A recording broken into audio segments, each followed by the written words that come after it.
600. We haven't been able to dispatch anybody yet. 316 dispatch. 601 established command at 6 and Harvey.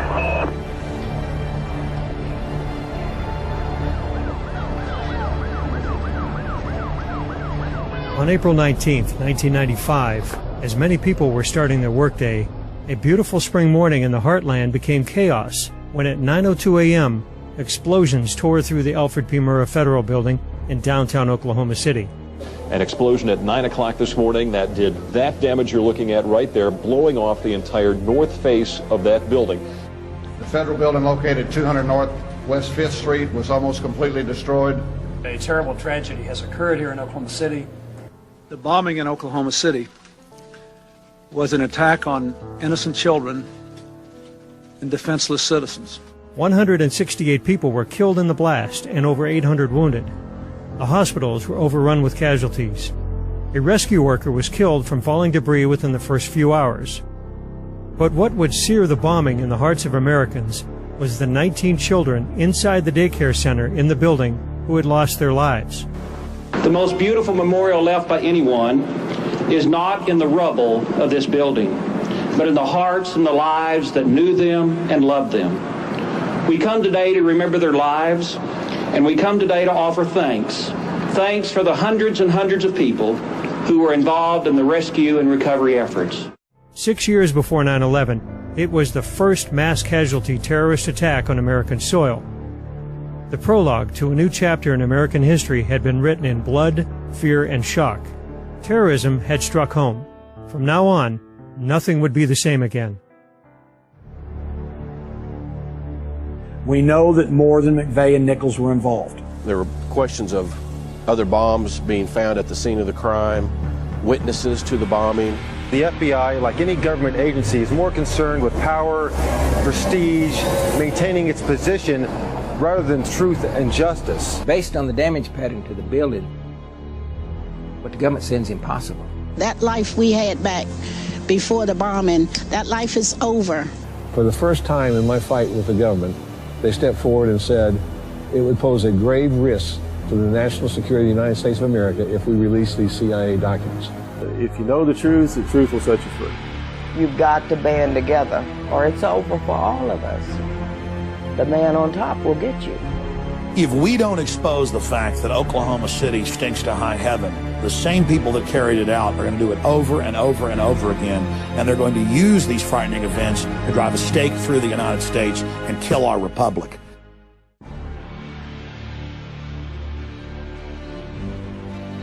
Almost immediately, the Oklahoma City Police Department announced a be-on-the-lookout alert for two Middle Eastern-looking suspects wearing blue jogging suits.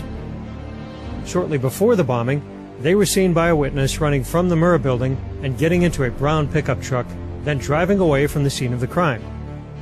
It was soon determined that a truck bomb had exploded directly outside the building. Approximately 200 feet from the bomb crater, a VIN number stamped on a twisted axle identified the vehicle as a Ryder rental truck. Two suspects are in custody this evening in the bombing of Oklahoma City's Murrah Federal Building. Shortly after the bombing, a 26-year-old U.S. Army veteran, Timothy McVeigh, was pulled over by an Oklahoma Highway Patrol officer 60 miles north of Oklahoma City. He was stopped for speeding in his car without a license plate. McVeigh would admit to carrying a concealed handgun and was taken into custody without incident. It was the first time Timothy McVeigh had been arrested in his life. The original alert for two Middle Eastern males had been rescinded within hours of the bombing, and the identification number on the Ryder axle was traced to a rental agency in Kansas. The renter had given a false name, but had listed his address as a farmhouse in Michigan belonging to James Nichols. James's brother, Terry Nichols, was a friend of Tim McVeigh from their time in the U.S. Army. Upon hearing the news that he was wanted for questioning in the bombing, Terry Nichols turned himself in to the Harrington, Kansas Police Department. Within 24 hours after the attack, the FBI had received a tip from a former co-worker of Tim McVeigh in Buffalo, New York. The tipster informed the FBI that McVeigh had often espoused militant anti-government views and that McVeigh was very angry over the siege of the Branch Davidians by federal agents in Waco, Texas, which had ended in a catastrophic fire 2 years to the day before the Oklahoma City bombing. That Friday, they showed the FBI bringing Tim McVeigh out of the jail in Perry, Oklahoma. And that's when I got angry, when I saw that it was an American and it was a Middle Easterner. I had a hard time accepting the fact that that Americans would do that. Americans are supposed to love their children. They are not supposed to murder their children. Shaken, disillusioned, angered, that could happen in this country. Upon learning that McVeigh was already in jail, the FBI transferred him to federal custody, and an indictment was issued against Tim McVeigh, Terry Nichols, and others unknown for the bombing of the Murrah Federal Building. Another Army buddy of McVeigh's, Michael Fortier of Kingman, Arizona, was later arrested and charged with having advanced knowledge of the bombing plot. The last thing I remember was being thrown to the center of that room and looking up and looking into the sky, and there was no roof, and everything was just suspended up in the air in the sky. When I came to, I stood up, I was facing the south, but all the light was behind me. And I turned and looked back to the north, and the whole front of the building's gone. I'm about 4 to 5 feet from where it dropped off. On the morning of April the 19th, 95, my dog, Gunny, and I arrived at the scene of the Murrah building. There was a great deal of chaos at the scene. A lot of people bleeding, screaming, running away from the building. I lost my 2 grandchildren. They were in the daycare center at the Murrah building. Their names were Aaron and Elijah Coverdale. Aaron was 5 years old. Elijah was 2. I was living at the Regency when the bombing happened. That morning I was at work. I had custody of Aaron and Elijah, so they lived with me. And I had dropped them off at the daycare center that Wednesday morning. I'd get up in the middle of the night and get in the shower and turn the water on so people wouldn't hear me screaming. And I'd just scream at God and ask him what was wrong. Why were we being punished so? I knew the Coverdale boys, Elijah and Aaron. These 2 boys, they were characters. Me being single and living in this apartment, I was kind of a party guy at that time, 27 years old. At one point in time, I had promised these 2 boys that I was going to give them some toys. And problem with that, living in the Regency, on the 18th floor, you leave something in your car, you don't want to go back down and get it because it's just a hassle unless it's ice cream. And so I left these toys in the car for the longest time, and I never did get them those toys until, after they passed away, when I gave them to Janie. Well, then I got watching the stuff down on the street, kind of got mesmerized by what was going on down on the street. While I was standing up there, there was a little girl that was taking a photography class at UCO that took a picture of the building, and I was in that picture. You could not see anything in front of you. The smoke was so thick and so black. And the only thing I can tell you is it smelled like sulfur. If you were in a chemistry lab, it smelled like sulfur. And she said, "You can't go that way." And I said, "Why?" She said, "There is nothing out there. It's gone."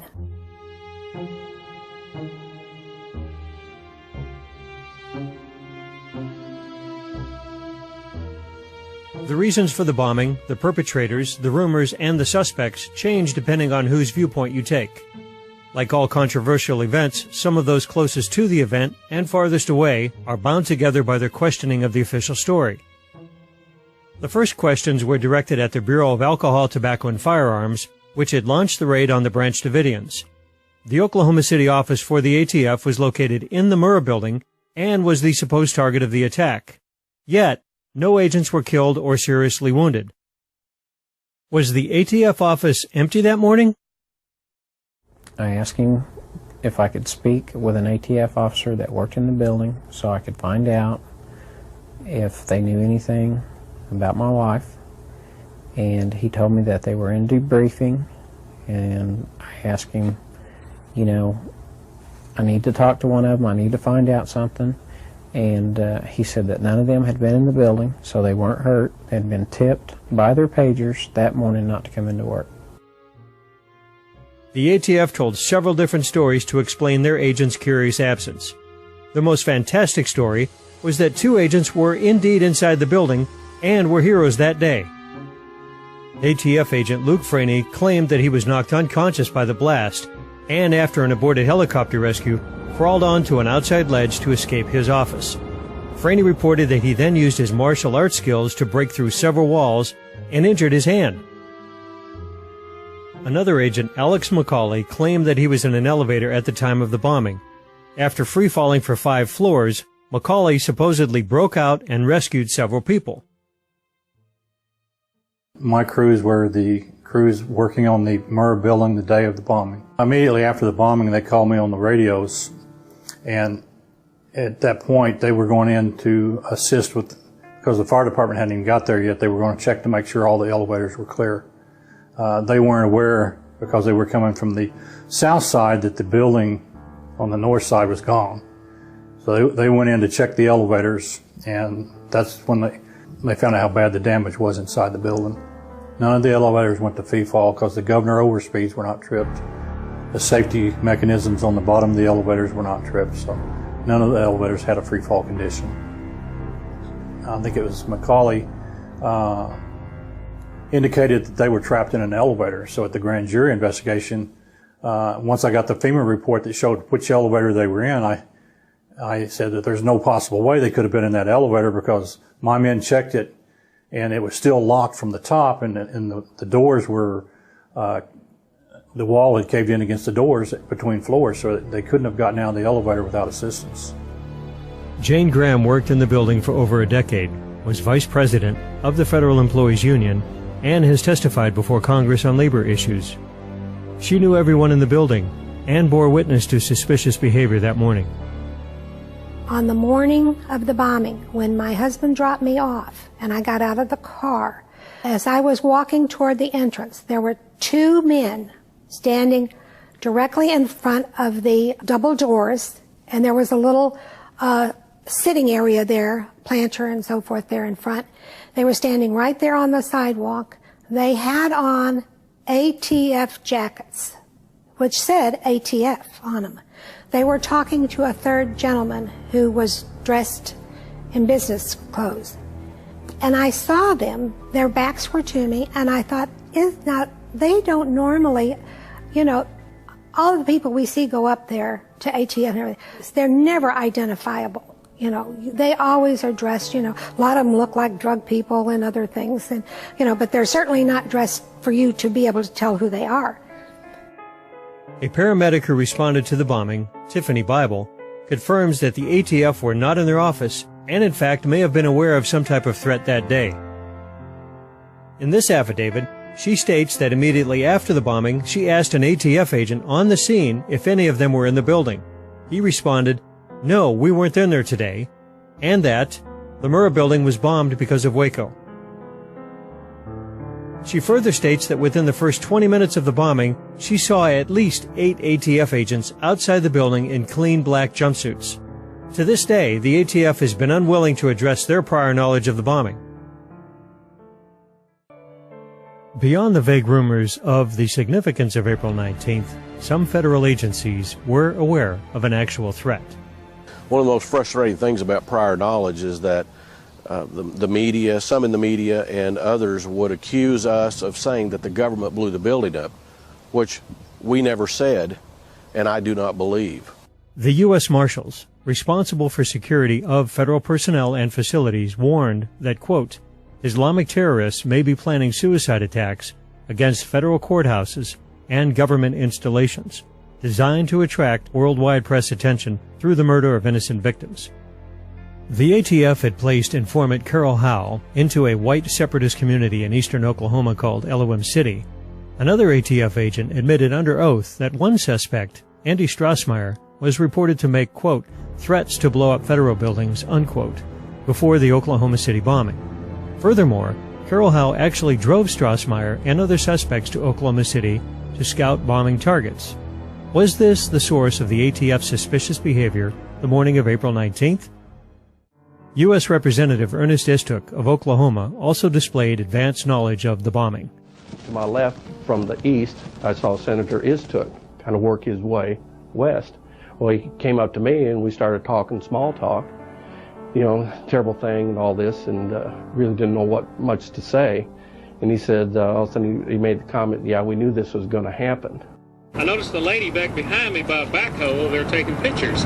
She identified herself as an attorney, Lana Tyree, and she was with Ernest Istook. And she made a comment to me that Istook told her that they were aware of a bomb threat since April 9th. You didn't really think much about it until this grand jury and stuff started probing into it, and people were claiming that there wasn't any prior knowledge. I started thinking about it and got with Dave, and we put two and two together, and we said, hey, somebody knew about a prior bomb threat. This ought to be known. Everyone who knows me knows I would not sit idle if I knew about a conspiracy of silence. I would never rest until such a conspiracy was exposed, but I know of no such conspiracy. Istook has denied this evidence under oath, but he has never answered the Oklahoma County Sheriff's deputy's challenge to subject his opposing versions of prior knowledge to polygraph testing.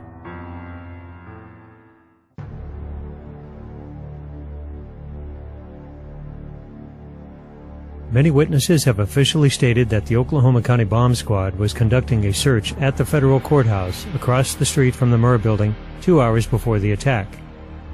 Trish Nix, I ran into her. She was another employee there at HUD, and she had asked me if I had seen the bomb squad that morning. And I had said no, I wasn't aware that they had been in the building, and she said yes. She had seen their unit parked in the parking lot of the church across the street.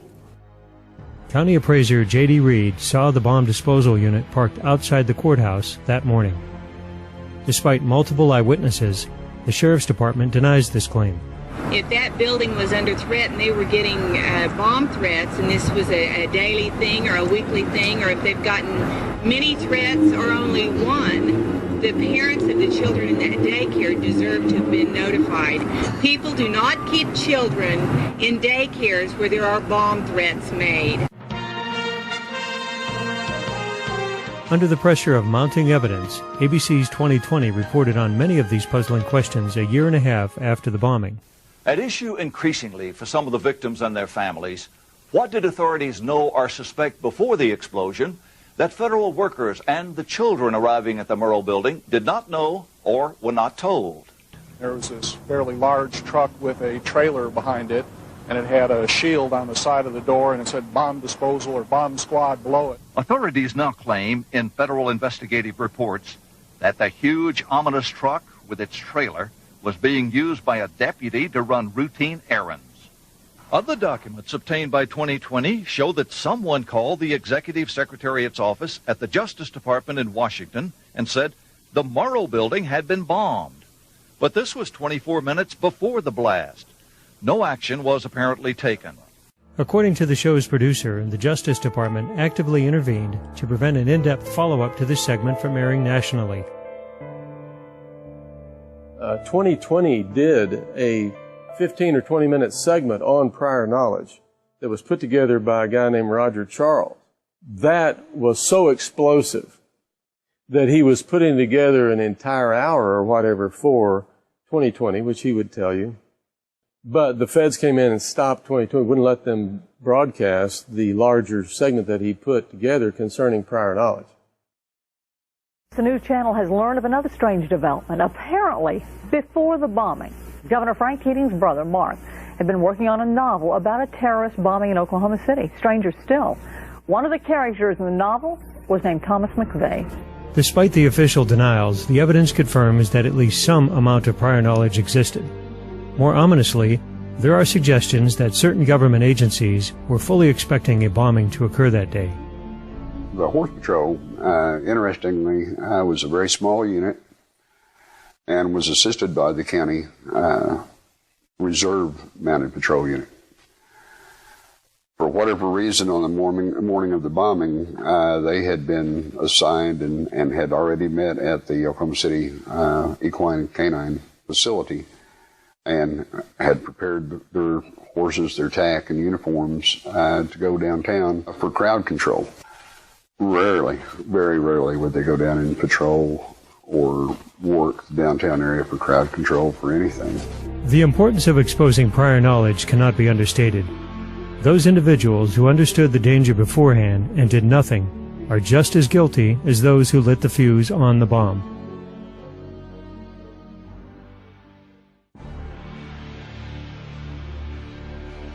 As the FBI and Department of Justice narrowed its focus on Tim McVeigh as the lone bomber on April 19th, people seeking truth and justice for the dead were dismayed that so many reports of accomplices were being discarded by the federal authorities.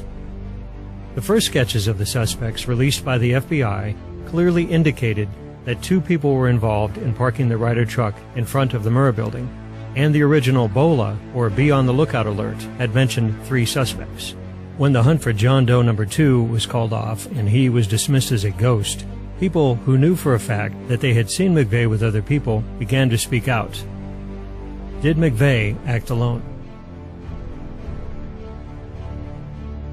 During that time, broadcasts were being made that there was suspects had been observed leaving the scene in a brown pickup. At this time, people were trying to get together on who was going to do what, medical personnel and such. There was a police car sitting to my left, facing west on 5th Street. And as we were all standing there conversing and, people were doing what they were doing, it came out over the radio on this police car that they were looking for a brown truck, an APB for a brown truck. It was quick, but it was heard. I haven't stopped asking questions because I know that we haven't been told the truth. I've talked to too many people that saw Timothy McVeigh that morning, saw Timothy McVeigh in Kansas and saw Timothy McVeigh in Oklahoma City. Not one person saw him by himself. Timothy McVeigh stepped out of the truck. I walked him over to, let's say, 10, 11 feet away from the truck itself. I pointed a direction downtown, which is to my right. He seemed to acknowledge where I was talking about. At that time, the gentleman walked back to the truck. I talked to him. I also noticed there was a passenger in the truck at that time. And mostly, it was a John Doe 2 thing, because as you remember, it was the greatest manhunt there's ever been. And then all of a sudden, hey, he doesn't even exist. If he doesn't exist, what was the deal about the manhunt? I mean, things like that. That was continually coming out. I know for a fact Timothy McVeigh was with another individual on the morning of April 19th, right before the bombing. Because the evidence is overwhelming and compelling that there were other perpetrators and they were not pursued. In the very early days after the bombing, the decision was made not to pursue any more of those individuals. In the days before the bombing, Tim McVeigh was seen making preparations with other suspects. Not Terry Nichols or Michael Fortier, but others unknown, whom the authorities seemed uninterested in finding. Yeah, the man that I saw on the phone that day, that was actually on the phone, was McVeigh. I'm 100% sure of that. He had a partner with him that had shoulder-length hair, that was leaned up against the wall facing him. Then at one point, he turned to the guy to his right, who was leaning against the wall, shoulder-length hair, and said, he told us to stay here. I did go up to the FBI at 50 Penn Place and told them my story. If I remember right, I think they actually sketched out the second person that I was describing, which was shoulder-length hair, tan, stocky build, a light plaid type jacket shirt kind of mix, kind of goofy looking guy. A convenience store clerk reported to the FBI that McVeigh had purchased fuel for a Ryder truck at her store 2 days before the bombing, even pointing out on the register tape when the purchase was made. Accompanying McVeigh was another suspect. This example is only one of many eyewitness accounts that diverge from the official narrative. And although the government states that McVeigh never scouted inside the Murrah building, A Secret Service investigator reported that she had seen him in the building, also with a second suspect. The official narrative dictates that Tim McVeigh alone rented the Ryder truck in Junction City, Kansas on April 17, 2 days before the bombing. He and Terry Nichols supposedly constructed the bomb on April 18. But the bulk of eyewitness accounts assert that the Ryder truck was at Geary Lake for several days before that. I retired April 11th, 1995, and after finishing up that morning, I decided to stop by here and fish at Geary State Lake, which is right in this general area here that I was fishing from, the pier or jetty. And I stayed here most of the afternoon fishing, of course, with no luck. And later on that afternoon, I had decided to maybe go back over this way over here to the other point back there and see if I'd have any luck. When I noticed a Ryder truck over there. I was sitting at home one day and my wife came in from work and she said that she had been stopped in a roadblock up here at Geary Lake in reference to the Oklahoma City bombing and the making of the bomb here at Geary State Lake and with a Ryder truck. And I said, well, you know, I had told you about the Ryder truck I had seen there before this. And that's how I became aware of it. And then the next thing I knew, she told the ATF and FBI, the people at the roadblock, that what I had seen. And before I knew it, my house was swarming with agents. McVeigh stayed at the Dreamland Motel just outside the gates of Fort Riley, Kansas, while he rented the truck and built the bomb. Once again, eyewitnesses state that he was not alone, and the Ryder truck was there for days before the FBI insists it was. The maid at the Dreamland saw McVeigh's friend with the Ryder truck, and when shown a sketch of John Doe number 2, told the FBI, "My God, who did the sketch? It looks just like him." All these reports indicate that more than one Ryder truck was involved in the bombing, and more people than the government is letting on. Justice for these killers will be certain, swift, and severe. We will find them, we will convict them, and we will seek the death penalty for them. It was promised to the people of Oklahoma City and to the rest of America that every single person responsible for the bombing would be caught, tried, and held accountable for the harm they had inflicted. It was expected that this promise would be fulfilled. Nevertheless, as eyewitness testimony and other promising leads were being carelessly discarded, replaced only with the lies and inconsistencies of federal officials, a deep but private suspicion grew in the minds of observers that perhaps a government cover-up was underway. Was this mere incompetence, or was there something else at work here? I was a police officer in the Tulsa Police Department for 27 years. And in 1995, when the Oklahoma City bombing occurred, I was requested by the local FBI office through our chief of police to assist any way I could and look into the bombing, and using my contacts as an investigative journalist, which is what I did on the side, to try to find out anything we could find out about the bombing, McVeigh, Nichols, and just kind of follow the investigation any place it went, just follow the leads. I was still working the case with Janie Davis and David Hoffman, two Oklahoma City police officers, and one of them, it was one of the first ones in the building, and he saw some things in the building. He saw the biggest damage to the building was the pit, which was in the back of the building and went down like 2 or 3 floors. He saw all of that, you know. That never came out in the news. It wasn't part of the investigation. It didn't count. In other words, if it didn't fit the mold that the Department of Justice under Janet Reno set for the FBI, then it wasn't put in the case, period. The FBI bragged about its handling of the deadliest terror attack in American history, but gigantic holes in the case were being ignored by the media. McVeigh was first suspected because he rented the truck under the name Robert Kling. One of the first pieces of evidence used to link McVeigh to the bombing was problematic. I went to Junction City. I went out to Elliott's Body Shop, and I spoke to Mr. Elliott. I told him who I was, and I said, I would like for you to tell me what happened the day Tim came to rent the Ryder truck. And he said, you mean the day Tim and his friend came? And I said, Tim wasn't by himself? He said, no, ma'am.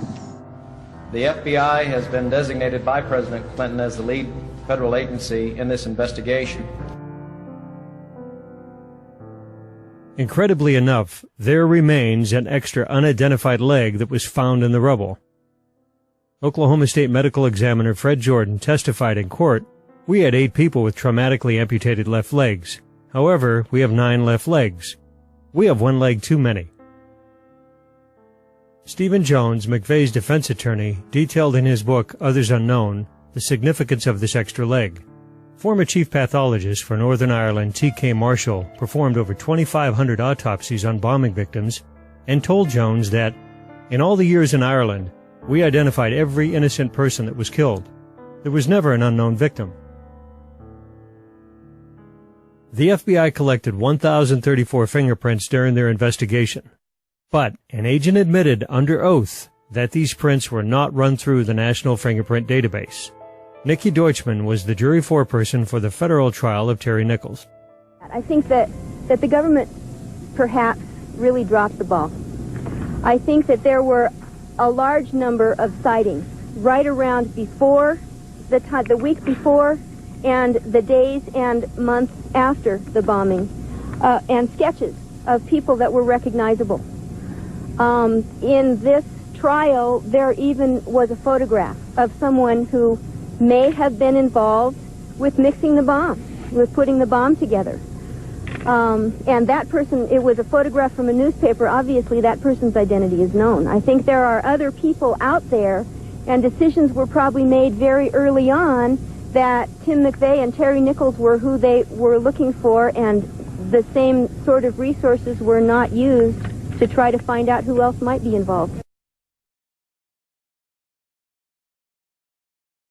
Well, in those first couple of days, especially that first day of the Oklahoma City bombing, there was immediate information that came out about what caused the bombing, witnesses on the scene of the crime, things such as that. And it changed very significantly and drastically as the day went by and the next several days went by. That caused a lot of questions in people's minds about, well, what really happened here? The reason I started doubting the official story that was coming out, you have to understand that the state, the local media were doing a good job the first day. Local law enforcement maybe also, I believe, was doing a good job. But once the feds came in, things started changing. The police and emergency crews are talking about moving us back because of the danger of a possibility of another explosion. I think he said another bomb. Another bomb, move back. Oh my God, another bomb. The fire crews and the various emergency crews are trying to get in, but we keep getting reports that there may be other devices in the area. They will use that trailer. You see the bucket on the back there, sort of, this is how they would transport the explosive device away from this populated area to try to do something with it. There were 2 unexploded devices discovered subsequent to the initial explosion. A second bomb was found on the east side of that building. A bomb squad is on the scene. That second bomb has not exploded. We don't know quite the status yet, if they've managed to defuse it, but it has been confirmed. There have been reports of 2 explosive devices, unexploded explosive devices. 2 different explosive devices were found in addition to the one that went off. Just an hour after the initial explosion, downtown Oklahoma City was shaken up again with word of another bomb, or maybe 2. They've had to back off a couple times because they found, I guess, 2 or 3 other bombs, or at least explosive devices down there that they've had to defuse. They shut down our operation for about 20-30 minutes because of that, and that was very frustrating because we were right at the point where we had people and we had to leave them. The first bomb that was in the federal building did go off. It did the damage that you see right there. The second explosive was found and diffused. The Oklahoma City bombing was one of the first big stories that I covered, and it was just shocking to know it was an inside job and to know that the media was involved in the cover-up and that the mainstream television stations there in Oklahoma City knew what had really happened. And then years later, I was able to actually talk to some of those reporters, and they discussed how they were told to shut up. I mean, it just showed how people were so willing to be part of the cover-up just because the truth was so frightening. And that's really why we become so enslaved, is that we just give in to the lies, and they start little, but they get bigger and bigger. It's amazing when everyone who can see an event and that gets changed into something else simply because the media presents it that way. That means the media is complicit in the cover-up. They're not hapless. They're not ignorant. How come I can figure this out and CNN can't? The controlled corporate mainstream media is essential to a cover-up like Oklahoma City being successful. And that's why the mainstream media has lost so much credibility. Because all over the nation, people have seen things like Oklahoma City over and over again, where you see the live footage, you see them removing the bombs, you see the governor admitting it. And then later the media says, we never said that. That's what conspiracy theorists say. At first, the media reported on some of these bothersome pieces of evidence, but they became little more than parrots for the Justice Department as the official story was railroaded into the public mind. Been listening to Mike McCurry, President Clinton's spokesperson at the White House. Apparently at this point we know a little bit more than the White House does, because we have been able to confirm that it was a car explosion. That word coming to us from Mayor Ron Norick earlier, 1,200 pounds of explosives parked out in front of the federal building. And ATF has confirmed that as well. Who's going to investigate the investigators? Who's going to investigate the prosecutors? Who's going to hold them accountable? Who's going to hold us public officials accountable? And that's all we're trying to do here, in addition to trying to find the truth. Well, initially that morning, all the media that was downtown there were reporting the truth. They reported the truth about the unexploded bombs, undetonated bombs being removed from the building. By afternoon, things began to ease a little bit. You could sense a difference, and by the next day, everybody but Channel 4 had changed their story completely. One local station in Oklahoma City, KFOR-TV, did perform its duty by reporting on McVeigh's accomplices, the evidence of prior warnings, and many other aspects of the case. The New York Times Broadcasting Company purchased KFOR a year after the bombing. The programming director was fired, the lead journalist on the bombing, Jana Davis, was let go, and all reporting that contradicted the government vanished. The victims turned to the government with their questions, expecting the full truth to come out. This was not to be. Those who asked too many questions or knew too much were discouraged from their efforts in other ways. Debbie Nakanashi, who was with the post office, she was told not to talk to anybody about that. Her job had been threatened to her. She went to the union over it. Then they apologized. But she and I went on a number of occasions to Washington, D.C. We tried to see every senator and every congressman from Oklahoma. Not one would give us an interview.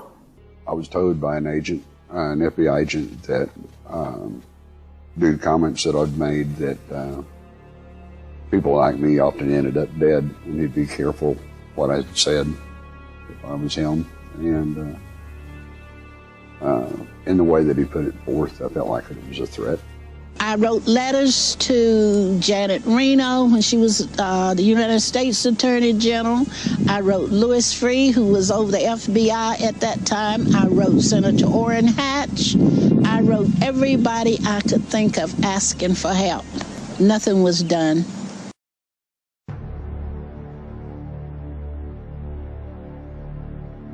When the government decided that the investigation was over, a federal grand jury was impaneled to hand down indictments.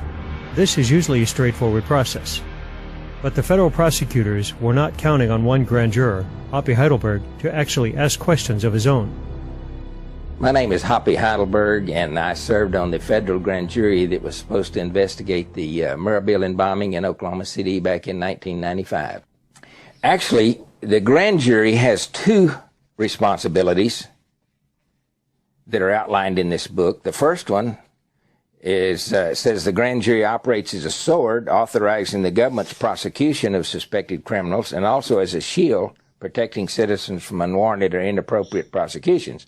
Now, that's not something that the media or the government ever points out, but that was actually the reason for a grand jury in the first place, to protect citizens from the Crown, who at the time had a habit of prosecuting their political enemies or anybody they chose for any reason. The grand jury, our grand jury, that was supposed to be calling witnesses, were not allowed to call any. And it was my letter to the judge telling him that and demanding that we be allowed to call witnesses that got me excused from the grand jury. What you will hear and what they say that's a lie is that the grand jury foreman is the only one that has the right to do this or that. And that's not true. According to the book, any member can demand anything he wants for any reason. It can be just his personal opinion. It can be from information he gets. And of course, they tell us, well, you can't watch TV, or you can't read the paper. That's nonsense. That's nonsense. Grand jurors need to be well informed if they're going to do their job properly. See, we were never allowed to see the photo evidence from the cameras on the Murrah building that would have shown the truck being parked and the people who got out of the truck. That's all on tape. And we were authorized to see all of that, but we weren't allowed to see it. And in fact, nobody's been allowed to see it. All those tapes have been kept under wraps for 15 years. It was just too important to the American people to know what happened there for me to keep quiet, because nobody else was going to speak up. The other grand jurors were petrified because they observed on a daily basis the kind of intimidation tactics that were used by the Department of Justice attorneys to attempt to keep me under control. And when they found out about the FBI visits to my home, I really shook them up. Now they're even scared to talk to me in the men's room. Hoppe will never be silenced. In 1998, he ran as an independent candidate for governor of Oklahoma, intent on reopening the investigation into the bombing. After being excluded from the gubernatorial debate, Hoppe walked on stage to ask Governor Frank Keating why. Y'all both are on record as saying that you think I should participate. Do you still believe that?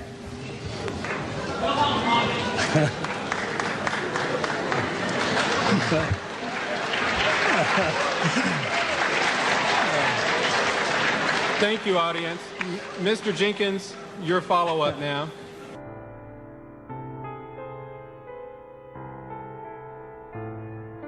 Two years after the bombing, the trial of Tim McVeigh began in Denver, Colorado. The trial had been moved out of Oklahoma despite the constitutional mandate that federal crimes must be tried in the district in which they occurred. The truth seekers were assured that all of their questions would be answered in court. The trial was not handled appropriately. It was handled in a way that was very prejudiced against the defendants. If you look at what Judge Maitch did concerning prejudicing the jury toward the people that were being prosecuted, by 2 weeks he showed them pictures of dead babies and blood and guts, and which is all basically, in my understanding of the law, illegal to prejudice the jury like that. Yet they did that kind of stuff apparently on purpose. I was told that by the U.S. attorney that if I attended the trials in Denver, that all of my questions would be answered. I gave up everything I had, my apartment and everything, and I moved to Denver. And I attended both trials, and by the time Terry Nichols' trial was over, I had more questions and no answers. The trial lasted 3 weeks. In contrast, the O.J. Simpson trial in 1995 had lasted 9 months. The jury deliberated for less than 24 hours and sentenced Tim McVeigh to death.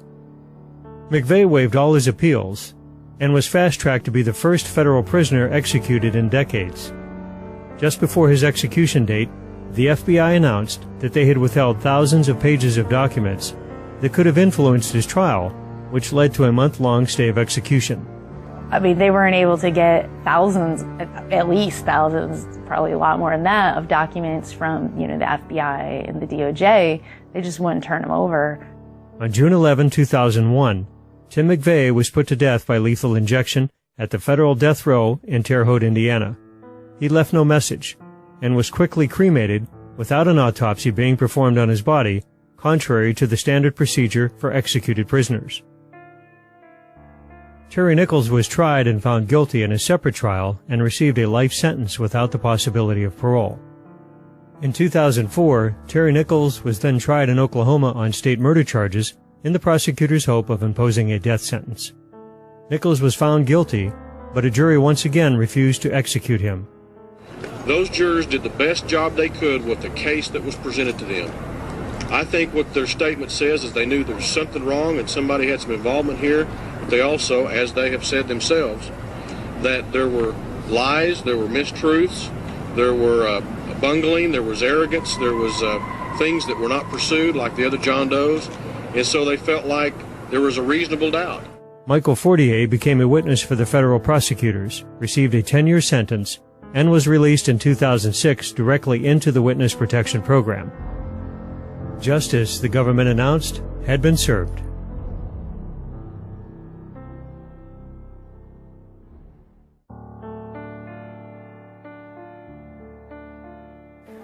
And I know tomorrow will be the same, 'cause we got a life of love that won't never change.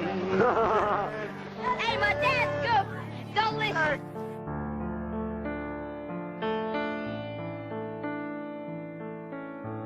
As the government proclaimed justice for all impacted by the bombing, the people back in Oklahoma still sought the truth and knew now they were on their own.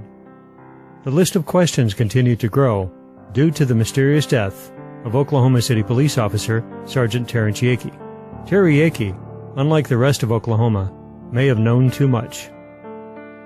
Officer Yakey was just over 30 years old at the time of the bombing. And the morning of the bombing, he was issuing a traffic ticket near the Civic Center Music Hall, which is about 4 blocks to the west of where the Murrah building stood. He dropped the ticket book, let the woman go, and says, I have to obviously attend to other things. He heard the multiple blasts coming from the Murrah building. Sped up there in his black and white squad car and immediately started pulling out the first of 8 people. Mr. Tom Hall being the first, a former employee of the GSA. Tom, to this day, in fact, I talked to him a couple of weeks ago, still has the utmost respect for Officer Yakey. He literally saved his life. Officer Yakey, being an astute police officer for 7 years, veteran of the Oklahoma City Police Department, knew that something was horribly wrong. He tried to get the official storyline out through his commanding officers at the Oklahoma City Police Department, through his family, through his ex-wife, and he chose to withhold some of the storyline because he was in fear for his family and his wife and his 2 young daughters at the time. What we found out, between the hours of 8 a.m. and 1 p.m. that morning, he was brutally murdered 1.5 miles from the front gate of the El Reno Penitentiary. From that moment that his body was found, we know that the crime scene was destroyed. There were spade shovels that were used to turn over the crime scene.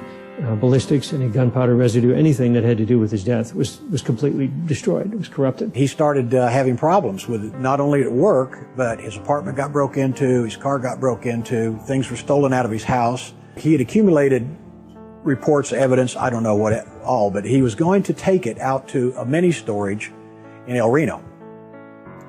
And he left one night, and he told a friend of his that they were going to go out to dinner. He says, I got to run out and put some stuff in mini storage, and as soon as I shake these feds that are following me, I'll be back and we'll go to dinner.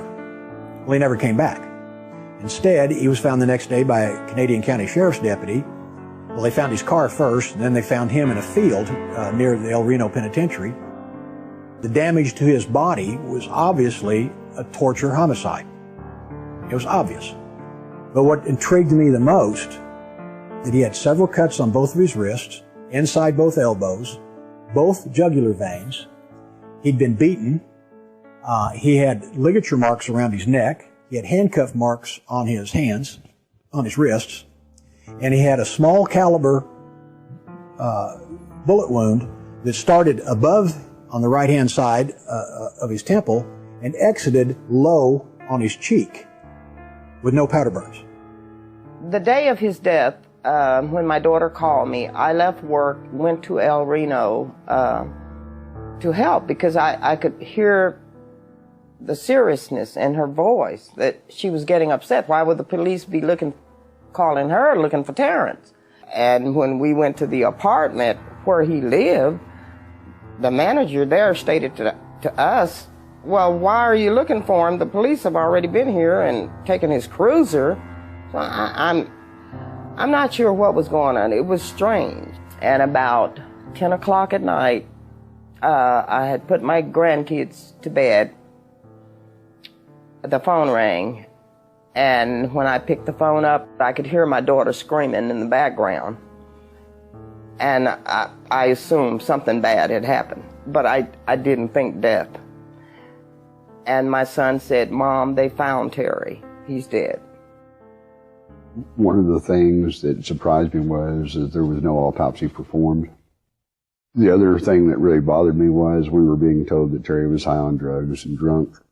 And, of course, the medical examiner's office did a report on Terry and his injuries, which was really not an autopsy, but just an overview. And it showed that his BAC was 0, meaning no blood alcohol content. There was no drugs in his system.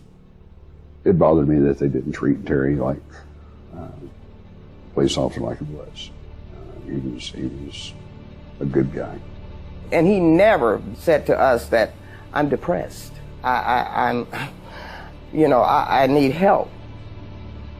Not to me, or not to his sisters. I think it's only fair that we know, as Terrence's family members, what happened.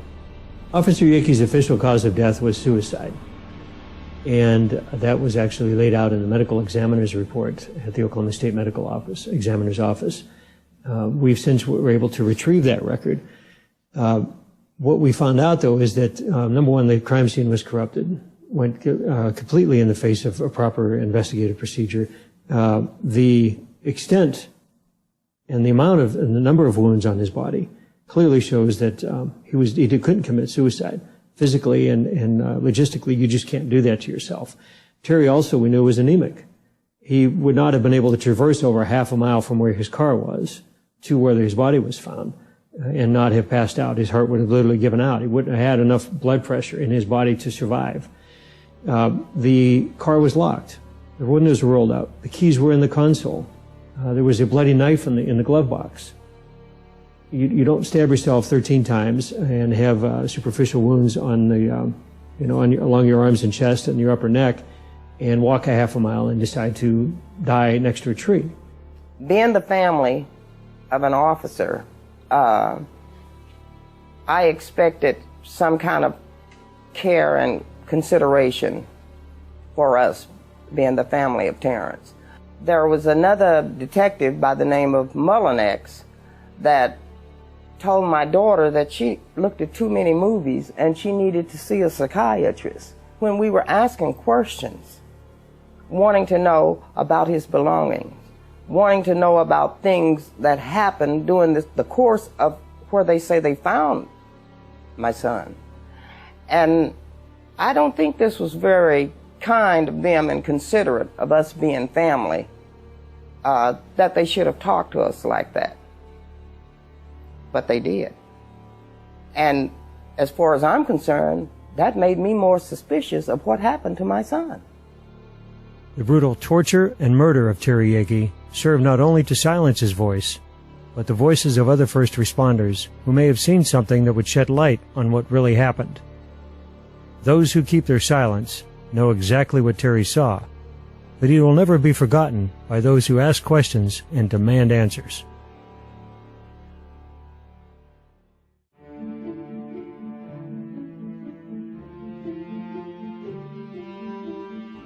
In the absence of official action, a group of concerned citizens decided to form their own investigative panel, the OKBIC, better known as the Oklahoma Bombing Investigation Committee.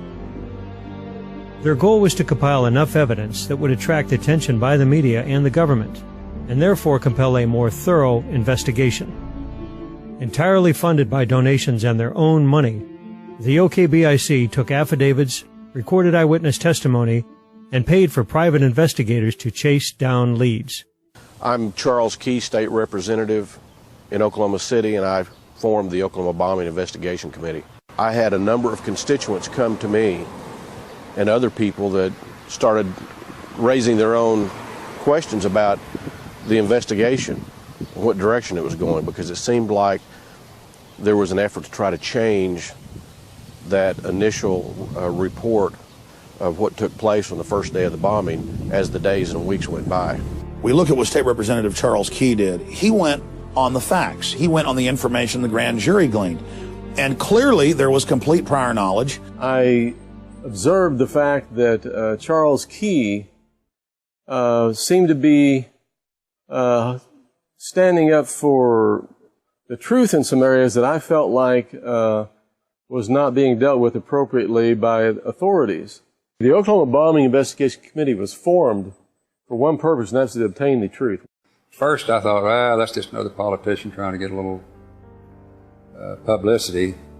Then when I met Charles Key and Colonel Wallace and Dale Phillips, found out that they were for real, and they asked me if I would join them, and I agreed to join them.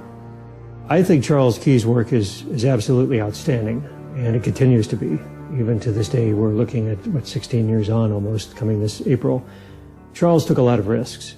When we saw what was going on with the investigation and that it was trying to move away from the early facts that were presented by law enforcement and by the media, we pursued establishing a county grand jury in Oklahoma County, something unique to Oklahoma and just a few other states in the country that allows citizens' grand juries to be impaneled to investigate things such as this. The committee meetings were very serious. We fought the government at every level, all the way through to the Supreme Court of the state. We had a lot of people that came forward and brought us a lot of information that we wouldn't have gotten any other way. We were pursuing all the information that we could get our hands on about the bombing, and we were trying to get a congressional investigation of the bombing. I was in awe at the amount of effort that they put in that first 6.5 years before the book was released. And then to have the book released, come out to the general public 3 weeks before 9/11 occurred. And to see every single obstacle that was thrown in their face, from all the way from the news media to financial to emotional, and interviewing over 329 victims, family members, and survivors. And these people were consistently basically saying, I am not going to fail. I'm not going to quit. I want the truth to come out on this. So we formed the Oklahoma County Grand Jury to have essentially a citizens' investigation into the Oklahoma bombing. And that caused us to have to get together a number of signatures from citizens of Oklahoma County, which we did. We got, 11,000, 12,000 signatures. We only were required 5,000. And by getting all those signatures, getting them validated and everything, we then got an X amount of money, a lot of money, and the opportunity to set up a grand jury. Well, they turned the grand jury over to our enemy, which was Bob Macy, and basically gave him the money, and then he proceeded to investigate us. I wrote a letter to the district attorney, Macy, told him what I had seen and that I wanted to testify in the grand jury. I got a letter back from him telling me that the grand jury did not want to hear anything I had to say about the bombing. After the Oklahoma County Grand Jury was actually initially formed, then there were some efforts to try to stop that by the Oklahoma County DA and others. And at that time, we organized ourselves in a more formal way. We hired private investigators and some others to help us put the information that we had gathered together in a form that we could present to that county grand jury. 4 or 5, 6 months into the investigation, we started suspecting that our phones were tapped. And I don't remember how we got the information, but we were given a number that we could dial, and it would either confirm or that it were tapped or that they weren't. And we'd dial this number, it would confirm it. We didn't really have anything to hide, so it didn't really make that much difference. It didn't affect our investigation too much. I think as we finalized our work, as we got to the end, as that grand jury was impaneled, and as we put this report together, we had a lot of media that was waiting for this report. They were ready to give it some significant coverage. And our report came back from the book publisher about 2 weeks before 9/11. And one of the things that we said and some others said during that time frame, as before and after 9/11, that the reason that we did this is because if you don't ask the questions and you don't hold government accountable in everything that it does, not just bombings like this, but everything, then you'll have the same mistakes happen again, and they will get worse as time goes on.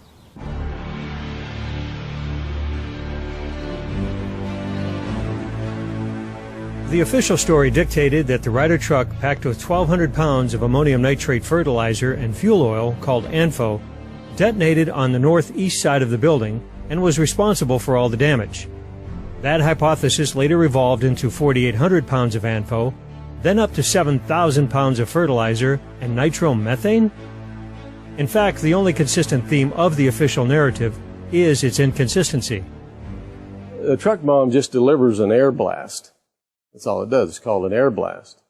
And when you've got 8-foot thick columns of concrete filled with rebar the size of your arm, an air blast probably won't even break one.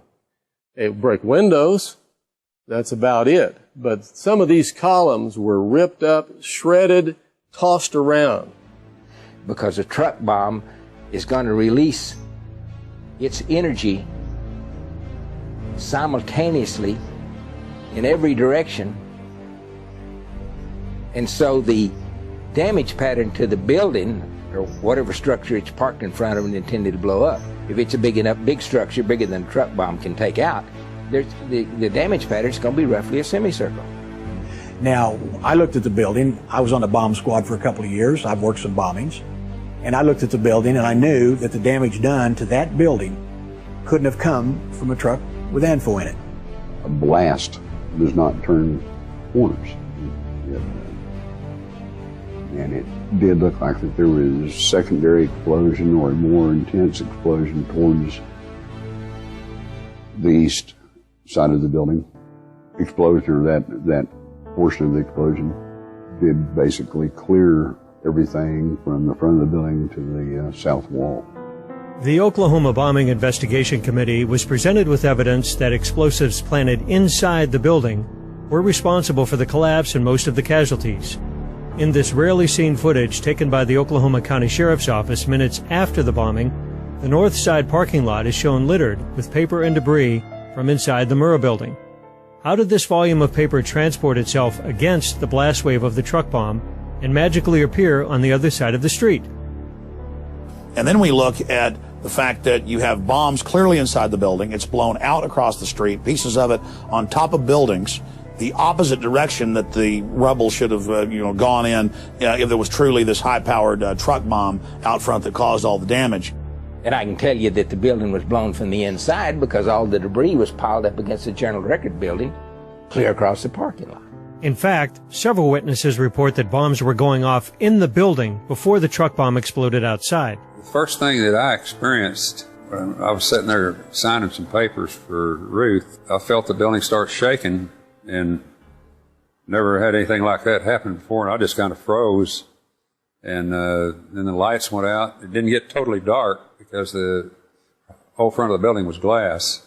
The lights went out, and then the debris started falling on my desk. And then something hit me in the back of the head and knocked me out before the truck bomb went off. What that tells you is that there were other explosive devices in the building that actually brought the building down. The building started to sway back and forth. It was going back and forth. And I had sat there and I thought, no, it doesn't feel like an earthquake. And I was kind of stunned. And then about 7 or 8 seconds later, I felt this explosion, and you could actually feel the concrete floor actually rising from underneath you. You could feel it coming up from the inside. It was like slow motion. We crawled under before the glass started coming, and everything it just seemed to roll in on us. I thought it was an earthquake when it started. It was just a kind of a shake, and then everything started going like this, and I dove under the desk, and then all the glass came in and the ceilings came down. 3 seismographs at the University of Oklahoma, the Omniplex Science Museum, and in Franklin, Oklahoma, recorded a seismic event lasting 8 to 10 seconds that suggests the possibility of 2 blasts. There were 2 energetic spikes. One was the truck bomb, and the second spike was explained away as air blast pushing on the ground or falling debris. But a representative of the Oklahoma Geological Survey stated for the record that this spike was not the result of floors collapsing and that the last 5 seconds of ground motion did not have air blast associated with it.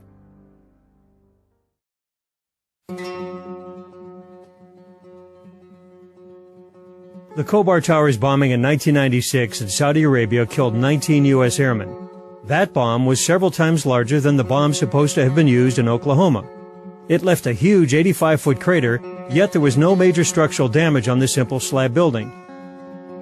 What happened in Oklahoma City to cause the major horizontal support beam to fail and the complete failure of these 2 series of columns on the east side of the building? This collapse was responsible for most of the casualties. The crater, when seen from above, is offset from the major structural damage in the building. For some reason, the official story has inflated the size of this crater. The bomb, at least I've seen where the reports from the different agencies have said the bomb extended from the cab to the tail of the truck. And one of the things that really bothers me about that is the rear axle from the truck went down and collided with the car in front of the Regency Tower about 1.5 blocks away. The front axle of the truck was hurled eastbound and struck a parking meter about 1.5 blocks away in front of the YMCA building. If the bomb was that big that rear axle would have been driven into the crater, and instead of being split apart as they were, and the truck bomb itself to me had to be between the 2 axles. It could not have been over that rear axle. I was surprised from even the FEMA report and the published reports that nobody could determine what the size of the crater was, and that's one of the things I brought up at the grand jury investigation, is that the crater was half the size that they had proposed in the FEMA report. The crater had a 5-gallon bucket sitting next to it after they had it uncovered, and you could extrapolate from the size of that bucket to the size of the hole as to what size of the crater was, and it was approximately 16 feet across. August 24, 1970. It was a Monday morning. Carlton Armstrong, his brother Dwight, and 2 other perpetrators, Leo Burt and one other individual, drove up to the side of the Sterling Hall. It was a math research building. Dow Chemical had their offices there. It was federal government as well as the university faculty that worked there. And they had drove a Ford Econoline van stolen from a math professor, laden with 4 metal drums, 50-gallon drums full of ammonium nitrate and fuel oil. The Sterling Hall bombing consisted of 2,000 pounds of ANFO, and it was set off right next to the building. The windows were blown in, the facade was damaged, but there was no structural damage. In fact, the Army Math Lab was closed for only 1 day. In Oklahoma City, a similar ANFO bomb detonated 15 feet away from a much more robust structure and inflicted massive structural damage. What that case did was it was a bellwether. It set a standard for us to look at. It says, okay, if ANFO was in fact used in Oklahoma City, why did it not have the characteristics of what occurred in Madison? Furthermore, the signature of an ANFO explosion is nitric oxide, a noxious gas. There was certainly no fertilizer bomb. We know that because there was no ammonia gas in the air. In every other explosion, and some students blew up did make an ammonium nitrate bomb, but everybody who rushed to that building after the explosion had to be hospitalized. If you ever smelled ammonia strongly, and you're talking about going into a horse trade or something like that, that's not strong, but that'll gag you. It will sear your lungs. I mean, everybody that smelled that ammonia gas after the ammonium nitrate bomb at that university had to be hospitalized. It would have been 30 minutes or an hour, depending on how hard the wind was blowing, before anybody could have even approached the Murrah building if there had been an ammonium nitrate bomb. There were other search and rescue personnel that were down there immediately from St. Anthony's Hospital and nearby, as well as office employees from the surrounding offices. They would have approached the crime scene and buckled over almost immediately, vomiting violently, if there was ammonium nitrate gas. There wasn't. I was watching General Parton, the former head of Air Force Weapons Development, point out that the building was blown out, that it wasn't the signature of an ammonium nitrate fertilizer bomb, that there had been a cover-up. The damaged Murrah building drew the attention of retired General Benton K. Parton, former director of the Air Force Armaments Laboratory. General Parton spent his career conducting bomb damage analysis with explosives for the military. General Parton came to Oklahoma City, examined the available evidence, and rendered a conclusion far different than the story being pandered by the government and media. I spent over 30 years in the Air Force. Most of that was in research and development. I went to a 2-year graduate program, 8 quarters of armament engineering graduate. It was the first course that was ever set up. And after that, I worked at the Ballistic Research Laboratories at Aberdeen, which was 2 years of hands-on work designing, developing continuous rod warhead for the Beaumont missile and other weapon systems. Well, the truck bomb, even though it was fairly massive, was somewhat removed from some of the structures that were damaged. It clearly had some what you call Broussard's damage, where the blast pressure was way above what you would expect to get from the truck at that distance. Broussard's damage is that caused by an explosive whose blast wave is powerful enough to shatter and destroy the material affected. The problem with the failed columns at the Murrah building is at that distance, the air blast from an ANFO bomb would have been 10 times less powerful than what was needed to dissolve the concrete and cut the rebar. Those columns, had they failed due to air blast, should have broken with sharp chunks of concrete connected by rebar, not sheared off at critical points. Broussard's damage indicates contact explosives placed directly on the beams.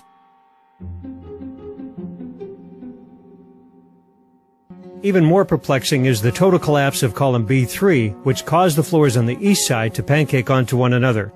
The building was gutted to within feet of the other side.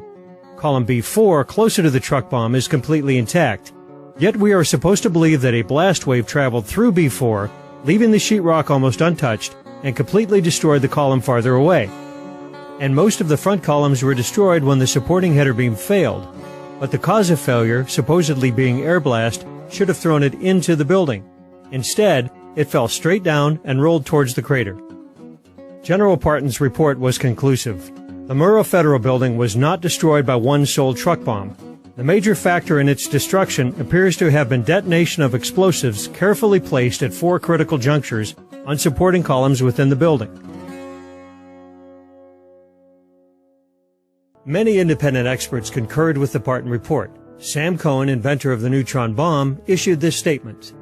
I believe that the demolition charges in the building that were placed inside at certain key concrete columns did the primary damage to the Murrah Federal Building. It would have been absolutely impossible and against the laws of nature for a truck full of fertilizer and oil, no matter how much was used, to bring the building down. The FBI put all their weight behind the lone bomber theory and tailored the evidence to fit that scenario. Dr. Frederick Whitehurst, a supervisor at the FBI crime lab, turned whistleblower over the Bureau's handling of the evidence in the Oklahoma City bombing. Released a report today condemning the FBI crime lab for mishandling evidence and for slanting its analysis. The report is expected to specifically criticize the lab's handling of the Oklahoma City and World Trade Center bombing cases. It was the allegations of FBI whistleblower Frederick Whitehurst that sparked that investigation. Forced to resign, Dr. Whitehurst testified in Terry Nichols' trial that a fellow FBI chemist had changed his findings and lied under oath after meeting with federal prosecutors.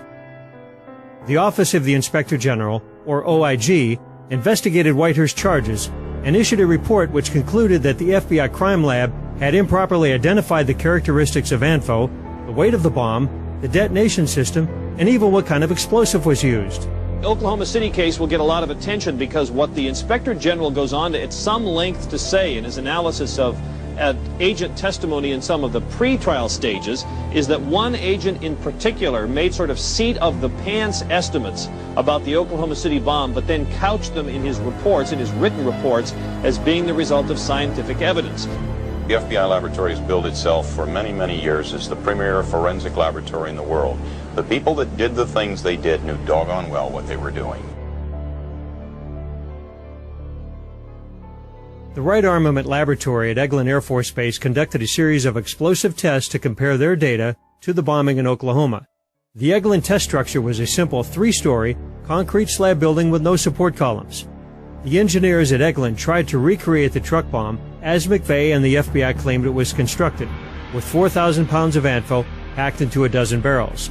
But they found that each barrel acted as a separate bomb, canceling out the explosive force of each other and pushing most of the blast upwards.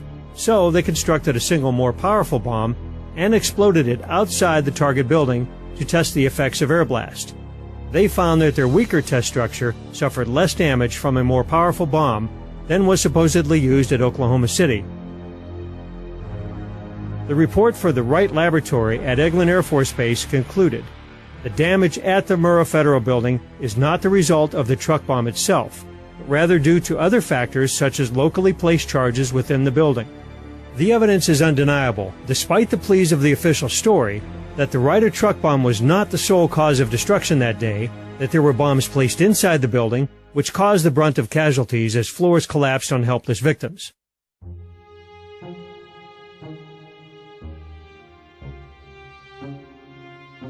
And the rescuers apparently had to abandon the people they were trying to rescue temporarily. Were you there a minute ago when somebody yelled they thought they'd seen the second device? Yes, sir. We were close to the parking area trying to recover a victim.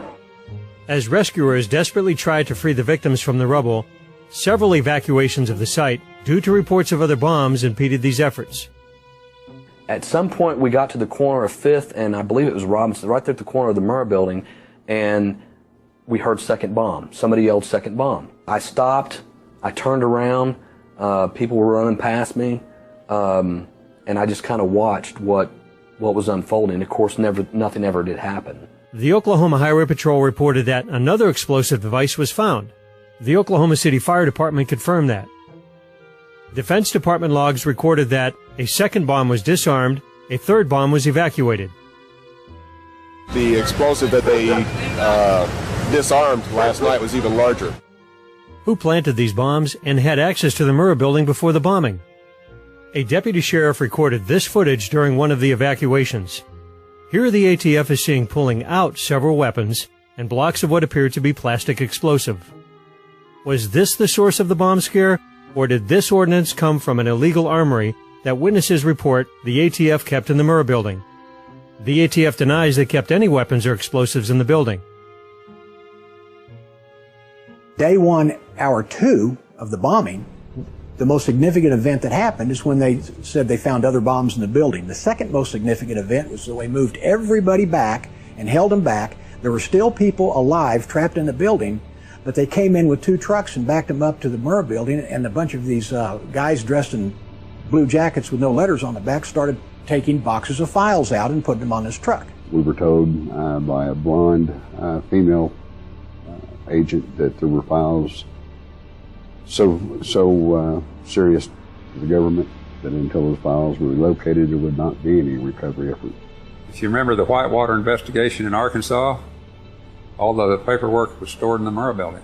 They had FBI agents over in the fields to the west of the Murrah building picking up paper almost all day long. And it was during this time that early in the investigation that I started receiving some various phone calls. One of them was a phone call from Little Rock, Arkansas.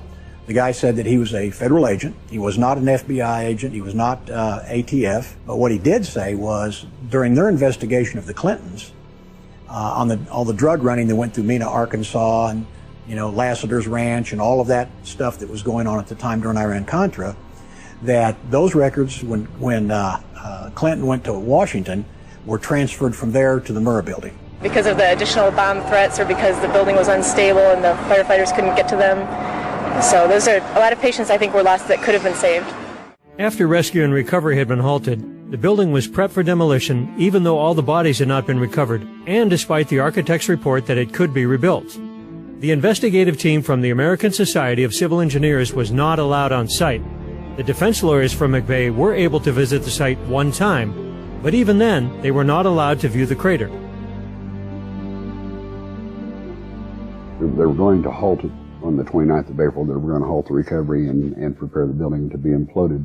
We went back in after the final demolition to relocate 2 victims that we knew that we had left, and the possibility of a 3rd victim, which we also located him. I don't know why they were in such a rush. GSA was saying the building was unsafe and needed to be brought down.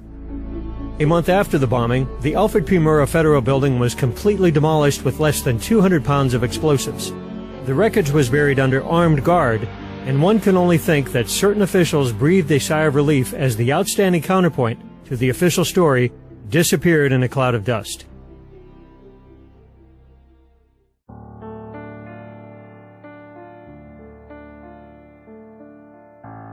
Tidbits of truth about the Oklahoma City bombing would often come from the most unlikely of places. Another strange and brutal murder, at first seemingly unrelated to the bombing, would set the stage for some of the most damning evidence that the government was withholding from the public. My name is Jesse Trinidou. I'm an attorney from Salt Lake City, Utah. My brother, Kenneth Michael Trinidou, was murdered in the Federal Transfer Center here in Oklahoma City in August of 1995. Kenny had a hard life. You know, I've often thought about that and how he ended up the way he did. He was an incredibly bright man, an incredible athlete. He set the national record in high school for the 2-mile run as a freshman. Went into the service, and like so many boys did during the Vietnam War, they come out heroin addicts. He robbed banks, or 2 banks, to support that habit. He was caught and he pled guilty. He went and did his time. He was a very strong guy. He wasn't very big, but he was very tough. He was easygoing, but he wouldn't back down. So if you pushed him, you were going to get a fight, and it was a fight you were going to lose. We loved him and stood behind him, and he was a good man. Kenny was supposedly arrested for a probation violation and sent to Oklahoma City at the transfer center for a probation hearing. We now know that that's crap. I said to him, Kenny, what are you doing there? And he said, well, they sent me back here for a probation hearing. And we talked about getting him a lawyer and the fact that we didn't expect him to do more than a couple of months. And so my mother called me at work. It was about 7 in the morning and told me that, and I couldn't believe it, that Kenny supposedly killed himself, because I had just spoken with him the night before. There's no way in hell he would have killed himself. This is not a guy who kills himself. I mean, his life is the best it's ever been. I found out later that an autopsy had already been done. Now, the federal government didn't want one done, but the state of Oklahoma required one for a death and incarceration. So the federal government didn't know that there was an autopsy done, and did not want the autopsy done. And the federal government went twice to the medical examiner's office asking to have Kenny cremated. It took a week to get his body released and home. And I kept getting the runaround from the federal government, and finally I just screamed into the phone one day, why don't you keep him? And when the body comes home, it's totally made up, so you can't see the wounds. He was beaten head to toe. His skull was smashed in 3 places. The soles of his feet had been beaten. You could see the fingerprint bruises on his arm where he'd been held. His throat was cut, and he'd been strangled. And the federal government said it was a suicide by hanging. When his body's turned over to the medical examiner, 2 hours later, he's wearing nothing but boxer shorts. The government said they don't know what happened to the clothes. They cleaned the cell that morning, so the medical examiner can't do an examination of it. And the medical examiner is not allowed into the cell for 6 months. And when he finally is allowed in, he does a test that's called luminol that will reveal the presence of blood. And Fred Jordan told me that the cell lit up like a Christmas tree. The logbooks involving my brother disappeared. The ones that didn't disappear, the pages from the logbooks are missing. the crime scene photographs disappear. The negatives of the crime scene photographs disappear. The video camera supposedly malfunctions. Within an hour of death, he'd consumed the equivalent of 30 bottles of Coca-Cola. And Dr. Jordan told me that caffeine is used in a lot of countries, like third world countries, to enhance pain under torture. And he also told me that the beatings on the soles of the feet were indicative of torture. And I believe it was the FBI. I firmly believe that for a lot of reasons. Now, I didn't start out believing that. I started out trusting them until I could see what they were doing. And they would come to me asking for information and then immediately go and destroy the evidence, threaten the witness, do everything they could to prevent the case from being made a murder. Information was coming into me. People were leaking me stuff. They wanted me to know. They didn't want me to know who they were. Late December of 95, early January 96, I get a phone call. The person won't leave their name. The person said your brother was killed by the FBI. They said it was an interrogation that went bad. It was a case of mistaken identity, that he fit a profile of people who were robbing banks to get money to attack the federal government. Just before he was executed, I get a message from Tim McVeigh. And he told me, he said, when I saw your brother's picture and heard what happened to him, I wanted you to know that I think the FBI killed him because they thought he was Richard Lee Guthrie. Early on, the FBI had investigated the possibility that a string of bank robberies committed by what the media dubbed the Midwest Bank Robbers had financed the bombing. Led by Peter Langen and Richard Lee Guthrie, a.k.a. Wild Bill, the gang called themselves the Aryan Republican Army. The purpose of the robberies? To finance a race war within the United States. Wild Bill closely resembled some of the John Doe No. 2 sketches and had a tattoo similar to that reported by witnesses. In an affidavit, Peter Langen revealed that a member of the ARA had admitted to liabilities concerning the bombing. Another member had threatened, "We're going to get them. We're going to hit one of their buildings during the middle of the day. It's going to be a federal building." Most of the ARA was arrested for bank robbery soon after the bombing. Peter Langen offered to provide information about his co-conspirators' relationship with McVeigh. This offer was refused. Then I got a call from a great guy, J.D. Cash. He was a hunting and fishing reporter at the McCurtain County News in Eastern Oklahoma. He'd had friends that were killed in the bombing and family, wounded. And one day he calls me up and he says, "Jesse, can I talk to you?" And I said, "Well, sure, who are you?" He says, "I'm J.D. Cash." And he says, "I'm investigating the bombing in Oklahoma." And he said, "I'm interested in your brother's death.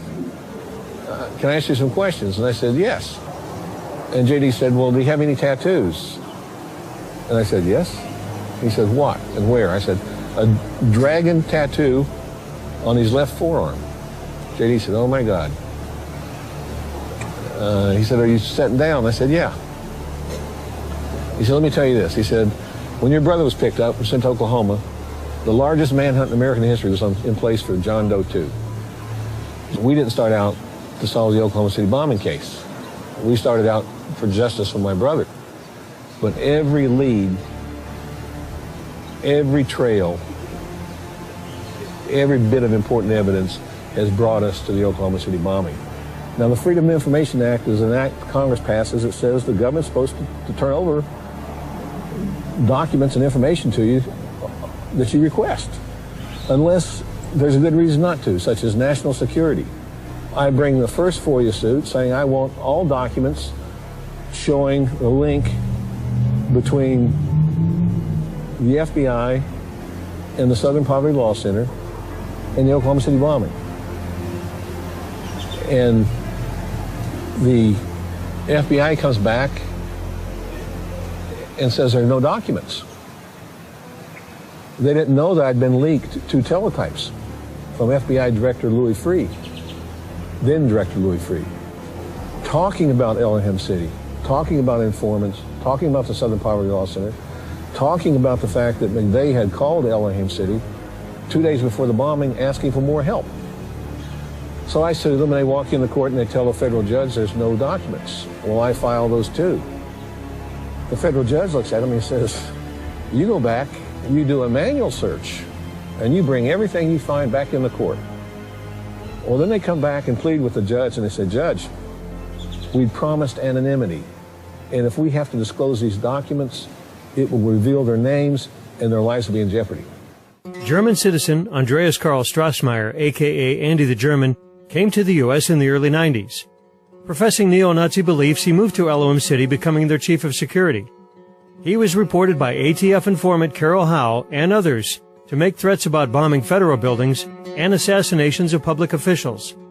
It is known that McVeigh called Elohim City twice, looking for the mysterious German, when members of the ARA were living with Strassmeyer.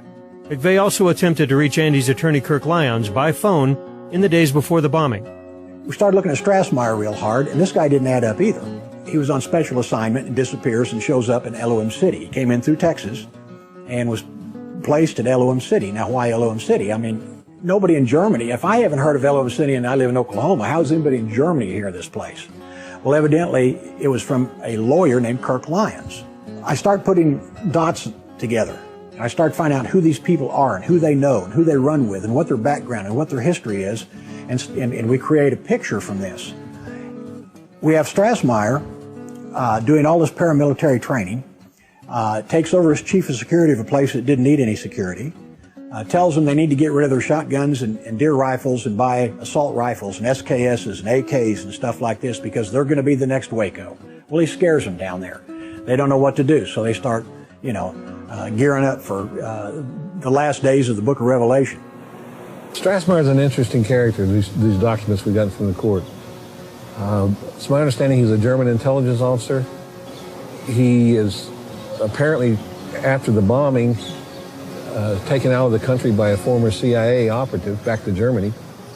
His visa, as I understand it, had expired, and no one picked him up, and he was smuggled out through Mexico and back to Germany. I said, why wasn't Andy Strassmeyer questioned? And one of the attorneys said, oh, we did question him. I said, yeah, but you waited until he got back to Germany, and then you called him up over the phone and asked him, did he have anything to do with the bombing? At Tulsa, at Lady Godiva's, which is a strip bar, one of the strippers named Shanti said that McVeigh and Strassmeyer and several people had come in a few days before the bombing, and there was a Ryder truck parked out in the parking lot. What we can say about Timothy McVeigh's connections to Elohim City is that he called there at least twice, once on April 5th and once on April 17th, that he checked into a motel within miles from there, that he received a speeding ticket within miles from there, and that he also calls outlying areas of Elohim City residents or acquaintances. So very briefly, those are his provable connections to Elohim City. The Southern Poverty Law Center, along with the FBI, kept informants in Elohim City. One of these may have been Strassmeyer, the supposed neo-Nazi.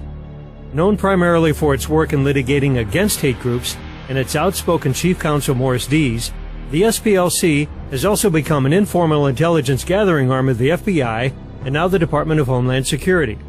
They share the same interest with the federal government in suppressing what they knew about prior knowledge. By the FBI's own admission, there were at least between 4 and 6 informants at Elohim City. I don't know what the population of Elohim City is, but it sounds like whenever 3 people get together to talk about overthrowing the government, 2 of them are working for the government. Andy Strassmeyer's roommate at Elohim City was Michael Brescia, a young skinhead from Philadelphia who was also a member of the ARA. He was later convicted for bank robbery and also bore a striking resemblance to the John Doe No. 2 sketches. The FBI and the ATF had something to hide in eastern Oklahoma. Was McVeigh in Elohim City? If so, what was he doing? My name's Josiah Stone, and I was on a spiritual journey. I integrated quite quickly into Elohim City, and I was able to identify with their concept of life because I was looking for some answers to my own life. I saw Timothy McVeigh at Elohim City 8 weeks prior to the Oklahoma City bombing. And I remember him distinctly because he has a distinct face. But he was smiling. He was smiling. He was happy as he could be. These people were loaded for bear, and they were ready. And they meant business. I believe the mindset at Elohim City was they didn't give a damn whether they were implicated in it or not. What was interesting, and I think no one has paid any attention to it, is that the CIA was involved at Elohim City. Not only were they involved, but they had this spy satellites. The National Geospatial Intelligence Agency. I never heard of them before. They run the spy satellites. They had them over Elohim City. I think one of the things that may be most productive to getting at the truth was the discovery of an operation the FBI had in place since about 1991 called PATCON. P-A-T-C-O-N. It's short for Patriot Conspiracy. It was an idea they had to infiltrate every militia group, every neo-Nazi group, every group critical to the government in the United States. The plan apparently was to put informants in with all of these groups. And I think Elohim City was a PATCON operation. I think McVeigh was obviously involved in it. Now, whether he was a target or an operative, I don't know, any more than I know whether the government intended to blow up the Murrah building. But they knew it was going to happen, and they knew McVeigh was going to do it, and they don't stop him. As alleged in David Hoffman's book, The Oklahoma City Bombing and the Politics of Terror, Strassmeyer first aroused suspicion that he was an undercover operative when he was caught in Texas entering a federal building at night with a key code. Did he have access to the Murrah building also? When we interviewed Jane Graham, who was a survivor, she said that when she went to work, it was either the day before or 2 days before, I don't remember which, she parked in the basement parking, and when she got out of her car and was walking across the parking garage, she saw 3 guys down there wearing coveralls and placing putty on the columns and stringing wire between the putty. Later, she picks out one of the guys from photographs and says, that's him, and it was Andreas Strassmeyer. Strassmeyer was there listening, going over the plans. He was listening to everything. He was, what they were talking about, looking at place, pointing to things. But when they were talking, whatever they happened to finally be talking about, and when I was looking at him, at that point, then he left and went over to the other side of the building so I wouldn't keep watching him. The second man that was there, who appeared to be military, he's the one that the man in charge told to put the stuff back in the car.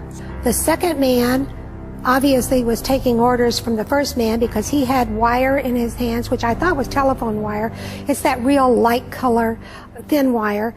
And he also had what appeared to be gray putty. Well, that's exactly how you string composition C4 with det cord. And the details are chilling. We'll also focus on surveillance cameras that caught the bombing on tape, and maybe the men behind the bombing. The News Channel has new information tonight that there's a chance surveillance tapes could be the smoking gun evidence. Now, we asked candid questions in a rare face-to-face meeting with ATF officials close to the investigation. We learned that video collected from downtown businesses the morning of April 19th may someday be played before a jury. Officials won't say who or what exactly is on the tape. However, numerous sources have confirmed the tapes exist and that they reveal more than one bomber. And I said, I want 2 other things from the FBI. I want the tapes from the surveillance cameras leading up to the Murrah buildings on the day of the bombing, on the different buildings around the Murrah building. And I want the tapes from the cameras on the Murrah building, because I had received a government document that said surveillance cameras show the bomb detonating 3 minutes and 6 seconds after the suspects exited the truck. Suspects, not one, plural. The fight now is over those tapes. They don't deny they exist, they just say we can't find them. Now, the notion that this is the biggest crime the Bureau had ever investigated at that point in time, the largest mass murder in American history, the 2 most important pieces of evidence you have, the arrest of McVeigh and the videotape showing McVeigh delivering the bomb to the Murrah building, you can't find? Incredible. The enhanced photo shows a very distinct possibility of a man standing behind that truck. And the time sequence camera took additional photographs. So will those additional photographs show there was a man there? Will they show that he was alone? Will it show it was the suspect, Tim McVeigh? The additional photographs in the trial should help point that out. I think one of the things that stands out to me is the fact that during that first morning, while we were being held at bay from doing any recovery work, there were FBI agents, or at least men in FBI raid jackets, dismantling the video cameras off the side of the building. I'm Charlie Rose. I'm with Legend Video Transfer, and the FBI had employed me to duplicate a number of videos for them shortly after the Murrah bombing. I was asked to duplicate approximately 400 tapes for the FBI. We had 2 FBI agents in the office. We had 2 studios set up for duplication, and each FBI agent was required to stay in the room with each of us that were in that room. Really didn't have the opportunity to sit back and watch the videos. There's probably a lot to learn, from the videos that they saw. Some of them are meaningless, but others, could make some powerful impact on what actually happened. The government will not release the film that was in the video cameras on the front of the building that would show whether I was accurate or not accurate. Of course, the other Achilles heel is the videotapes of the building itself from the different surveillance cameras that no one's seen. If McVeigh was Lee Harvey McVeigh all by himself, the lone nut with the truck, then why don't they show us the videotapes of the truck? Show us the videotapes of him getting out. Or was there more than him in the truck? There were like 22 films in the area that were confiscated by the FBI that would have shown the truck being pulled up, people getting out of the truck. It would have shown what was going on at the time the explosions took place. And obviously they confiscated those, and it didn't take much to figure out that the federal authorities weren't trying to get to the truth. They seemed to be covering up things. Their first objective is to protect the agency, not to do what's right, not to do justice, not to serve the American people. It's to protect themselves. And they will do anything to do that.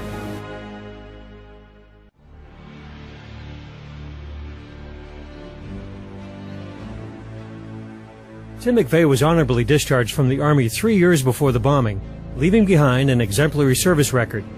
After a brief but intense combat experience in the Persian Gulf War, McVeigh tried out for the Special Forces. He pronounced himself unable to continue just a few days into the testing and returned to his unit demoralized and, some say, a changed man. Through being able to see Timothy McVeigh's letters to his defense team, this is really behind-the-scenes stuff, letters to his family, the memos that the defense team writes, which detail his mood from day to day, some of the medical reports while he's in prison, which detail his thoughts. On the one hand, you have the McVeigh who's mad at the government. On the other hand, you have the McVeigh who works for the government. The defense team themselves could never obtain his full military records, and that even though they were ordered by a judge. Where does he turn up? He turns up in Buffalo, New York. And while he's up there, he creates what's known as a legend.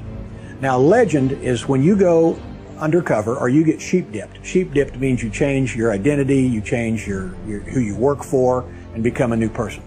He changes his personality up there, and all of a sudden he's ranting and raving about the Turner Diaries and overthrowing the government and all this other nonsense to where they're going. This guy's a wacko. He works up there 6 months and disappears. Where do we find him again? Going into militia meetings and doing the same thing, making sure he's noticed. If you look at Lee Harvey Oswald and Tim McVeigh and other patsies, they're very similar. They're in the military, they've got security clearances. McVeigh wrote a letter to his sister, who turned it over to the FBI, in which he admits that he was selected out of Special Forces training to participate in covert operations, to help run drugs to fund these operations, and to assassinate security risks. Mere bravado? Or was McVeigh telling the truth? The FBI had put wiretaps on the McVeigh family's phone after the bombing. And so I'm reading this conversation back and forth between his mother and his sister. There's actually a few of these conversations where they say, we don't understand why the FBI won't listen to us and why the media is reporting that Timothy McVeigh washed out or dropped out of Special Forces. They're saying, no, we were told that he was still active in the military and that he was working on these covert missions. And he told his family, he told many others, Terry Nichols has signed an affidavit, that McVeigh believed he was out there infiltrating militias and right-wing groups and was preparing to set them up. And then, of course, he later learned that he was the guy that got set up. If McVeigh was working for the government, what are we to make of the involvement of Terry Nichols, the only convicted accomplice? When Nichols had been convicted, but not given the death penalty, in federal court and in state court, he could not be tried again. He wrote to then Attorney General Ashcroft and said, come and see me. Come and see me and I'll tell you all about it. In his declaration, Nichols stated that crucial parts of this terrorist attack remain hidden from the American people, especially the identities of others unknown who collaborated with McVeigh in the bombing. McVeigh told Nichols that he had been recruited to perform undercover missions while in the U.S. Army. Always the good soldier, McVeigh revealed only one name in his chain of command, Larry Potts, Assistant Director of the FBI and the lead agent on the Ruby Ridge catastrophe in 1992, in which a U.S. Marshal and 14-year-old Sam Weaver and his mother Vicki Weaver were killed. Larry Potts later played an active role in the siege at Waco. McVeigh was angry at Potts for going off script and changing targets at the last minute. Another telling clue is on Tim McVeigh's death certificate. Despite being officially out of the military for 9 years and having held many different jobs since then, his listed occupation was U.S. Army. So why did Tim McVeigh take the fall for his accomplices? Perhaps the intervention of a known psychological warfare expert explains his silence till the end. The record clearly shows that Dr. Jolyon West consulted Timothy McVeigh's defense team. Dr. West had previously been a psychiatrist and consulted for Patty Hearst, Saran, and Jack Ruby. We know that Jolyon West was considered to be the #2 mind control expert in North America under only Dr. Ewing Cameron. Dr. West came under a lot of scrutiny during his time as chief of psychiatry at UCLA because he was proposing using prisoners, the general community, poor people, minorities as test subjects. And then West's career continues to flourish through the 80s, and he continues his research into hypnosis, branches out into terrorism and cults, even consulting and later writing about the Waco massacre. Dr. John Smith, that's even his real name, was the protege of Dr. Jolyon West, Mr. Mind Control, and he was McVeigh's doctor in prison. Today it's reported that he is one of the head psychiatrists, one of the head doctors at Guantanamo Bay. The fact that you've got the protege of one of the fathers of modern mind control now being the head of psychiatry at Guantanamo Bay, which is an admitted mind control laboratory, that's even mainstream news. I mean, you couldn't make this up in a spy novel. Truth is always stranger than fiction, and it's all hidden in plain view.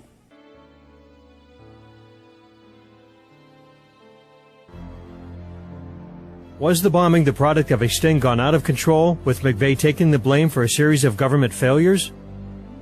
They kind of set up a sting operation, it appears to me, that went bad. They thought they would stop, the efforts of Strassmeyer, Millar, and others through Elohim City. I eventually talked to this Senate staffer, and he informed me that the Oklahoma City bombing was actually a sting operation that went wrong, and that the effort to cover it up was because they were not able to stop this sting operation. When it fell apart in that they weren't able to stop it right before it took place and proclaim to the public how great they were, so they could get new funding for the ATF, because the ATF had lost so much credibility due to the Randy Weaver situation. I don't know if anybody will ever know I know my brother was killed.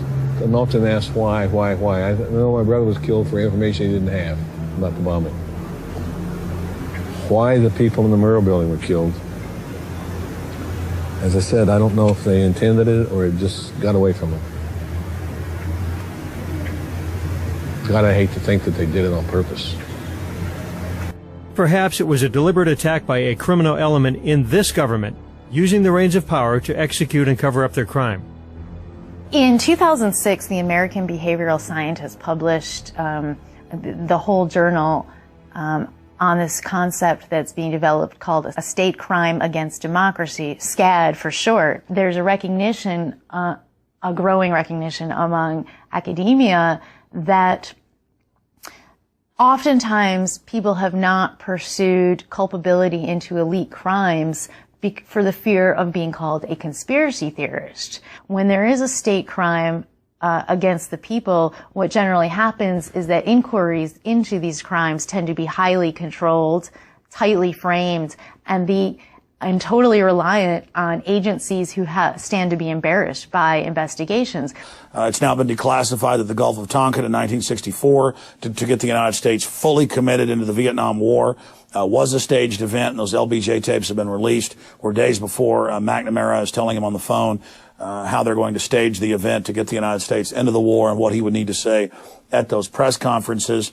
In early 1995, the entire United States was politically awakening.